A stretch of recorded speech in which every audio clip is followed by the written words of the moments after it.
தமிழ்நாட்டுல மலைப்பகுதிகளில் மதுபான பாட்டில்கள்ல வீசப்படுவதை தடுக்கத்தான் ஒவ்வொரு பாட்டிலுக்கும் 10 ரூபாய் அதிகம் வைத்து விற்பனை செய்துவிட்டு அந்த காலி பாட்டில்களை திரும்ப பெறும் பட்சத்துல 10 ரூபாய் திருப்ப அளிப்பது என்ற அந்த காலி பாட்டில்களை திரும்ப பெறும் திட்டத்தை அமல்படுத்த சுற்றுச்சூழல் மற்றும் வன பாதுகாப்பு தொடர்பான அந்த வழக்குல விசாரிக்கக்கூடிய சிறப்பு அமர்வு என்பது ஏற்கனவே உத்தரவிட்டிருந்தது.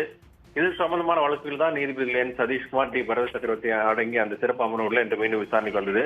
அப்போது டாஸ்மாக் நிறுவனம் தரப்புல காலி பாட்டில்களை திரும்ப பெறும் திட்டம் மாநிலத்தில் 15 மாவட்டங்கள்ல முழுமையாக அமல்படுத்தப்பட்டுள்ளது என்றும் 7 மாவட்டங்கள்ல பகுதி அளவுக்கு அமல்படுத்தப்பட்டுள்ளது என்றும் மாநிலம் முழுவதும் திட்டத்தை அமல்படுத்த அவகாசம் வேண்டும் என்றும் கோரிக்கை வைக்கப்பட்டது. மேலும் காலி பாட்டில்களை திரும்ப பெற்றுக் கொள்வது தொடர்பான உற்பத்தி நிறுவனங்களுடன் நடத்திய பேச்சுவார்த்தையில 3 நிறுவனங்கள் மட்டுமே திட்டத்துக்கு ஒப்புக்கொண்டதாக தெரிவிக்கப்பட்டது. காலி பாட்டில்களை திரும்ப கொடுக்காததால் உள்ள தொகை வட்டியுடன் சேர்த்து 19 கோடி ரூபாயும், திரும்ப பெறப்பட்ட காலிப்பாட்டிலை விற்பனை செய்ததன் மூலம் 25 கோடி ரூபாயும் அரசுக்கு வருவாய் கிடைத்துள்ளதாகவும் தெரிவிக்கப்பட்டது. திடக்கழிவு மேலாண்மை சட்ட விதிகளின்படி பாட்டில்களை நிறுவனங்கள் பெற வேண்டும் என்றும் அது அவர்களுடைய கடமை என தெரிவித்த நீதிபதிகள் பாட்டில்களை வாங்க மறுத்த நிறுவனங்கள் மீண்டும் பேச்சுவார்த்தை நடத்த உத்தரவிட்டிருக்கிறார்கள்.